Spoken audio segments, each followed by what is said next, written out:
Sau tất cả mình lại trở về với nhau, tựa như chưa bắt đầu, tựa như ta vừa mới quen. Sau tất cả lòng chẳng hề đổi thay, từng ngày ra lìa khiến con tim bồi hồi, và ta lại gần nhau hơn nữa. Có những lúc đôi ta giận hờn, thầm trách nhau không một ai nói điều gì. Thời gian cứ chậm lại, từng giây phút sao quá dài, để khiến em nhận ra mình cần anh hơn. Tình yêu cứ thế đong đầy trong em từng ngày, vì quá yêu anh nên không thể làm gì khác.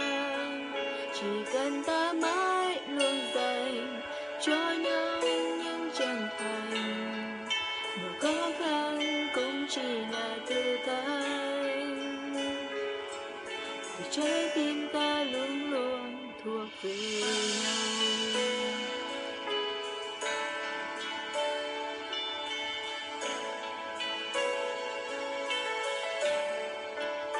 Sau tất cả mình lại chung lối đi, đoạn đường ta có nhau, bàn tay nắm chặt bấy lâu.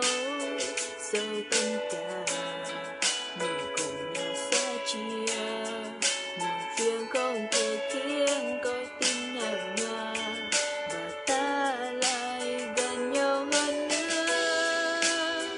Có những lúc đôi ta giận hờn, thầm trách nhau không một ai nói điều gì. Thời gian cứ chậm lại, từng giây phút sao quá dài, để khiến em nhận ra mình cần anh hơn. Tình yêu cứ thế đong đầy trong em từng ngày, vì quá yêu anh nên không thể làm gì khác. Chỉ cần ta mãi luôn dành cho nhau những chân thành, mà khó khăn cũng chỉ là thử thách, vì trái tim ta luôn luôn thuộc về nhau. Vì chẳng bàn tay